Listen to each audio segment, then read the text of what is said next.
السلام عليكم حبايبي الغاليين. طبعا مفيش احسن من لمة حبايبنا حوالينا والغاليين على قلوبنا، ويا رب يديم عليكم لمة حبايبكم حواليكم يا رب، وما يحرمكوش منهم ابدا ولا من لمتهم الحلوة. والنهاردة بقى علشان خاطر اللمة الحلوة والغاليين على قلوبنا، وطبعا مفيش احسن من ان احنا نعمل ايه؟ صينية اللمة الحلوة او صينية الغاليين على يعني ايه؟ صينية كده نتجمع عليها ونجمع حبايبنا حوالينا كده. هنعمل النهاردة صينية شاملة كل حاجة، صينية المطاعم بس هنعملها في البيت بطريقة أنظف وأشيك حاجة كده، يعني هي بتتكلم عن نفسها. ولما تعمليها من ايدك لحبايبك طبعا بتطلعي كل طاقة الحب اللي عندك بتطلعيها فيها، فبتطلع أحسن من المطاعم 100 مرة. ويلا نقول كريم رسول الله والله أكرمه، فهل فقير بين الكريمين يحرمه؟ اللهم صل وسلم وبارك على سيدنا محمد. نقول بسم الله الرحمن الرحيم. معانا ايه بقى؟ أول حاجة معايا فرخة. انا كنت متبلاها وشايلاها في التلاجة من قبلها بليله. قطعتها من الصدر زي ما انتم شايفين كده، انا بوريكم ان انا قطعتها من الصدر كده، ورجعت فتحتها كده، ورجعت من عند الصدر من فوق كده، شقتها كده بالسكينه، وعملت فيها فتحات في الاوراق وفي الصدور، وكسرت العظم بتاعها شويه كده وشرحتها، وتبلتها بملح وفلفل وتوم باودر وبصل باودر وزعتر وعلبه زبادي و... وكاري مبهر وليمون وخل وزيت. كل الكلام ده كله مع علبة زبادي، وتبلتها فيها وسبتها في التلاجة. طبعا معايا هنا ايه عشان نعمل الكفتة؟ معايا هنا لحمة مفرومة، وكمان حطيت عليها بصلاية صفتها، يعني بشرتها وصفتها، ونزلت على اللحمة المفرومة. معايا نص كيلو من اللحمة المفرومة وبصلاية كده كبيرة، بشرتها وخدت المية بتاعتها لوحدها صفتها، وخدت التفل بتاعها وفصين من التوم. وهنا معايا حوالي 3 معالق من البقدونس مفروم ناعم. وهنا معايا نص كيس من تتبيلة الكفتة لو موجود عندك. وهنا معايا معلقة صغيرة من الفلفل الاسود، وكمان هحط نص معلقة من البيكنج باودر، ومعلقة صغيرة من الملح. يعني خلي بهارات الكفتة بسيطة علشان ما تدي يعني ايه ما تكرفش منك ويبقى فيها بهارات كتير والكلام ده. ومعايا كمان معلقتين من النشا عشان يشرب اي ميه هتنزل من الكفته. وكمان معايا نص معلقه صغيره كده او تلت معلقه من الكمون. بهارات الكفته بتكون بسيطه جدا. هنبتدي ندعك كل ده كده مع بعضه كده، لازم ايه يعني مش اقل من 5 دقايق كده نفضل ندعك في الكفته علشان تنعم معايا وتتسمغ. ولما اجي احطها في الاكياس، يعني قصدي في السيخ او اصبعها كده تبقى معايا متماسكه وما تفكش مني. طبعا اللحمة لازم يكون فيها نسبة من الدهون، يعني حوالي كده 20% منها دهون. زي ما قلنا بهارات الكفتة ما بتحتاجش حاجات كتير، فلفل اسود وملح وكمون و... وبيكنج باودر، نص معلقة صغيرة من البيكنج باودر علشان ما تكشش مني وتنفش كده، ومعلقتين من النشا برضو علشان ما تكشش مني وكمان تشرب اي عصارة هتنزل من الكفتة، وما تنزلش ما تسردش المية منها وتنشف مني. هنا بقى هسيبها كده تتسمغ لمدة نص ساعة، وهسيبها في التلاجة قبل ما اصبعها علشان تبقى متماسكة معايا كده، ونسبة الدهون تبقى متماسكة معايا فيها وتبقى حلوة وصبعها حلو. هنا بقى مية البصلة اللي معايا بشرت طماطمية صغيرة بس بشرتها ناعم جدا، ونزلت عليهم برشة من الفلفل ورشة من الملح ومعلقتين من الزيت. ومعايا صينية كده هدهنها بدهنة كده من الزيت علشان ارص فيها الكفتة. هنا كده هقلب كل المكونات دي كده مع بعض، وهبتدي بقى ايه اسيغ الكفته. طبعا هسيب لكم مقادير كل حاجه في صندوق الوصف، مقادير الكفته ومقادير الفراخ المشويه وكل حاجه. هنا كده هاخد قطعه كده وهبل ايدي من ميه البصل والطماطم، وهبتدي ايه اسحبها من على عصيان الشيش طاووق كده، وهبتدي ايه افردها معايا كده علشان تتفرد معايا، ويبقى الصبع معايا يعني ايه مسحوب كده وطويل، بحيث ان هي على ما تيجي تستوي ولو كشت شويه ما يبقاش في اي مشكله خالص. طبعا تقدري تسيبيها على الاسياخ دي وتشويها يعني ايه وتكملي، يعني تسيبيها كده على كل سيخ تعملي صوبع وتسيبيه ايه يعني تحطيه في الصينيه بالسيخ بتاعها. بس انا عشان ما كانش عندي اعواد شيش طاووق تكفي الكميه كلها، فعملتها كده في الصينيه مفيش اي مشكله خالص، وبتبقى مفرغه معايا من جوه وبتبقى وكل حاجه. بس اهم حاجه قبل ما تصبعيها تعمليها ايه، تسيبيها في التلاجة تتشمع نص ساعة عشان تبقى متماسكة معايا بالطريقة دي كده. وبرضو حطيتها في التلاجة. هنا بقى معايا ايه علشان نعمل خلطة الممبار، كان معايا بصلاية كبيرة شوحتها بشوية زيت، ونزلت عليهم بعصير نص كيلو طماطم لحد ما تسبكوا مع بعض، وحطيت لهم ملح وفلفل وبهارات محشي. وهنا معايا 3 كوبايات من الرز، حوالي ايه كيلو الا ربع من الرز كده. هنزل بالخلطة دي كلها، وهبتدي بقى ايه اقلب المكونات دي كلها. وكمان ما تنسيش الملح، يعني معلقة كبيرة كده من الملح. يبقى انا حطيت فلفل اسود وملح وبهارات محشي على ايه علشان نعمل الممبار. طبعا الممبار منضفينه زي الفل وغسلينه وتمام التمام. هنا بقى معايا حوالي كوبايه من الشبت. زي ما انتوا عارفين ومتعودين، انا بحب اعمل خلطه الممبار غير خلطه المحشي، ما بعملهاش غير بشبت بس. بجد لو جربتوها هتدعولي عليها. وهنا معايا معلقه كبيره من النعناع المجفف. انا يعني ايه ناعم، مطحون ناعم، يعني الورق بتاعه انا عاملاه في المصفى فناعم بالشكل ده كده. تحطي معلقه كبيره حلوه كده. وكمان حطيت كمان معلقتين 3 كده من الزيت، وهقلب كل الخلطه دي مع بعض. طبعا انت تقدري تعملي الحاجات دي اللي احنا هنعملها في الصينيه دي كل حاجه منفصله عن التانية. يعني تقدري تعملي الممبار لوحده، تقدري تعملي الفراخ المشويه لوحدها، تقدري تعملي الكفته لوحدها. يعني ممكن تاخدي افكار وتعملي اللي انت عايزاه منها زي ما انتوا شايفين كده. هنحشي طبعا الممبار، بس اهم حاجه ما تملوهوش على الاخر. في تريكه مهمه كمان نسيت اقول لكم عليها، ان في الممبار انا بنقع الرز بتاعه لمده نص ساعه. يعني انا غسلته وسبته منقوع في الميه لمده نص ساعه، بحيث ان هو يكون زي لما يجي يستوي، عشان الممبار بتاعي صغير ما ياخدش مني وقت وما يبقاش محصول كده. يعني ما تحط، او انك انت تلف الخلطه بتاعه الممبار دي وتركنيها نص ساعه، ما تحشيش على طول.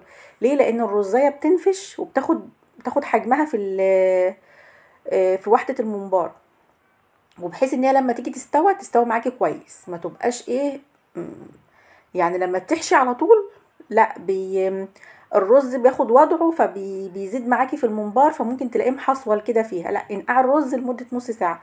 وطبعا لما تيجي تحشي الممبار ما تملهاش على الاخر، وفي الاخر تلاقيها هتطق منك وتفرقع منك في الشوربه. لا، خليها مبططه بالشكل ده كده، يعني تحسي ان الرز كده مفرود واخد راحته كده، يستوى معاكي كويس. وكمان الممبار ما يفرقعش منك وانت بتحشيه،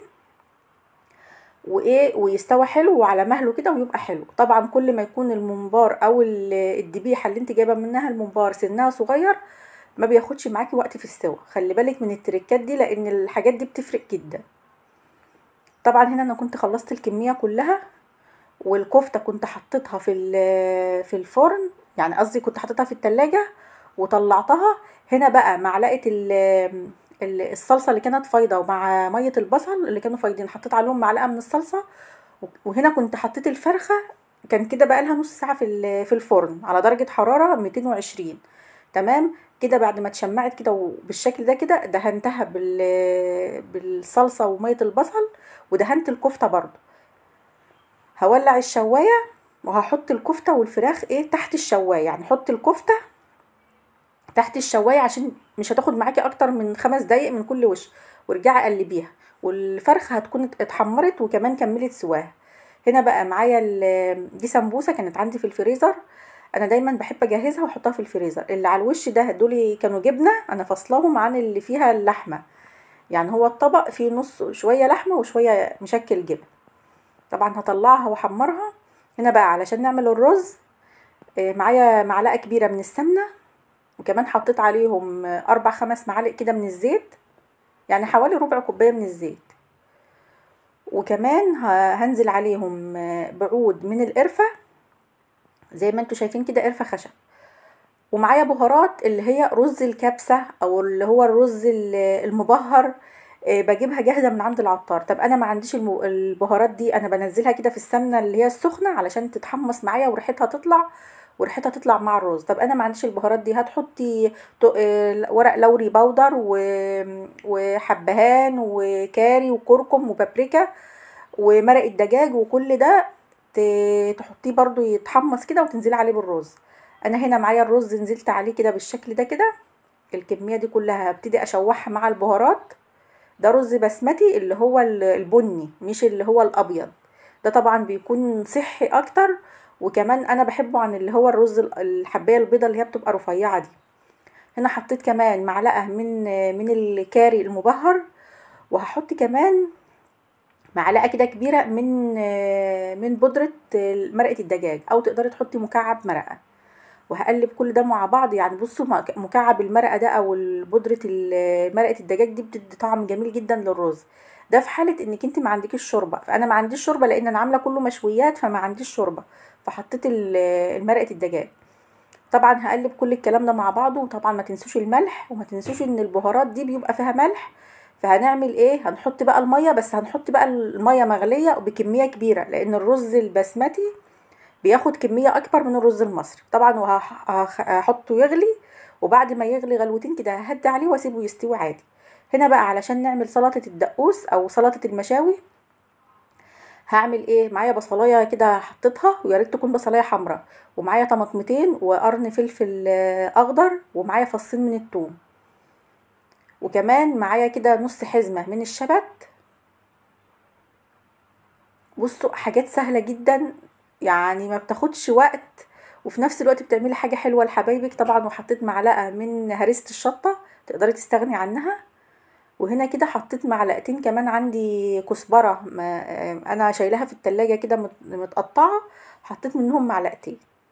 هضرب كل المكونات دي مع بعض، وبعدين هنشوف بقى هنبهرها. شوفوا يعني صينيه لمه الغاليين دي طبعا بتعمليها من ايدك بتكون احسن بكتير بكتير بكتير من انك انت تاكليها في مطاعم، لانك انت بتبقي عاملاها بحب، عاملاها لحبايبك، فبتطلعي طاقه الحب اللي عندك كلها فيها، لانك عايزه تعملي لهم احسن حاجه. وهنا كمان ضفت معلقه من الصلصه، وهضرب كل المكونات دي كده مع بعض لحد ما تنعم.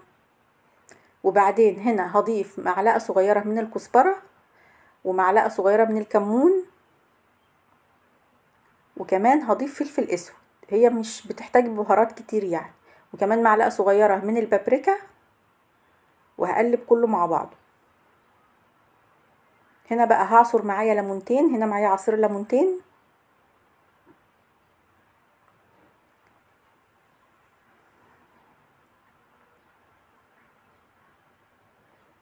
وهنا هملحها، بس مش هكتر الملح عشان انا هحط خل وحاطه ليمون كتير، فانت ايه، خلي بالك من نقطه الملح، لان الخل والليمون بيخلي الحاجه مالحه شويه. وهنا حطيت معلقتين 3 كده من الزيت، وكده معايا احلى سلطه دقوس بجد، طعمها خرافي جدا. ودي طبعا بتتقدم جنب المشاوي وجنب الصواني دي، يعني حاجه كده تحفه، وانضف من انك تاكليها من بره بكتير بصراحه. هنا بقى عشان نحمر الممبار، انا بحب احمره في زبده، يعني كل واحد بقى حر بقى. عايزه تحمريه في زيت براحتك، انا بحب كده اشوحه في زبده بحيث ان هو ياخد نكهه اكنك بتحمري كده فراخ، تحمري حمام. يعني انا عن نفسي بحب احمره في زبده بصراحه. عايزه تحمريه في زيت، عايزه تحمريه في سمنه، عايزه تحمريه في زيت على زبده، براحتك. انا هنا كده بعد ما اتسلق، هو ما اخدش معايا اكتر من نص ساعه، لان انا بقول لكم كان صغير يعني مش كبير. على حسب سن الذبيحه اللي انت جايبه منه طبعا، انت بتبقي عارفه الجزار اللي بتجيبي منه، فبتبقي عارفه ان اللحمه بتاعته بتبقى صغيره او كبيره، فانت بتبقي عامله حسابك. هنا بقى طبعا نزلت بالرز، وهنبتدي بقى ايه، نرص بقى الصينيه بتاعتنا بقى، كل واحد بقى يرصها ايه زي ما هو عايز كده. هنا الفرخه ما شاء الله كانت اتحمرت، لان مش هتاخد منك وقت. ليه؟ لانك انت فاتحاها، وكمان انت مشرحاها كده، عامله فيها فتحات بالسكينه، فما بتاخدش منك وقت خالص في الفرن، يعني ما بتاخدش اكتر من ساعه، ساعه وربع بالكتير، وطبعا على حسب حجم الفرخه. هنا بقى هنرص الممبار بالطريقه دي كده. بصوا، انا مش شاطره في رص الحاجات دي قوي، بس يعني ايه، هنحاول نعمل زي المطاعم كده، يعني ايه، على قد الامكانيات كده. هنا بقى هنرص معانا الكفته زي ما بقول لكم، بتحطوها في الفرن تحت الشوايه من كل جنب حوالي 5 ل7 دقايق كده، تلاقيها احمرت، تروحي مقلباها و... وعلى اليمه التانية، يعني على كل يمه كده من 5 ل7 دقايق، علشان ما تنشفش منك الكفته. لو قعدت في الفرن مده طويله اكتر من 10 دقايق ل 12 دقيقة كده، اكتر من كده هتشد منك وهتنشف، مش هتلاقيها كده طريه من جوه. هنا بقى برص السمبوسه، طبعا كنت حمرتها، وهنا بقى انا كنت مولعه فحمتين كده، وهبتدي بقى ايه انزل عليها بالزيت بالشكل ده كده واغطي بقى. بصي وغطي بقى وشمي الريحه، بجد والله العظيم كانت عامله زي ما يكون يعني مطعم مشويات اتفتح في البيت. يعني بجد انا من الناس اللي بتحب ريحه الفحم لما بطفيه في الاكل، بيبقى حلو قوي. طبعا ما تنسوش بقى اللي لسه ما عملش لايك ووصل للمرحله دي يعمل لايك وشير وسبسكرايب لسفرة وسام. ويا رب يا رب يا رب يديم عليكم لمتكم الحلوه، ويديم عليكم حبايبكم، ويديم عليكم كل الغاليين على قلوبكم، وما يحرمكوش من بعض ابدا. ويا رب الفيديو يكون خفيف عليكم، والسلام عليكم ورحمه الله وبركاته.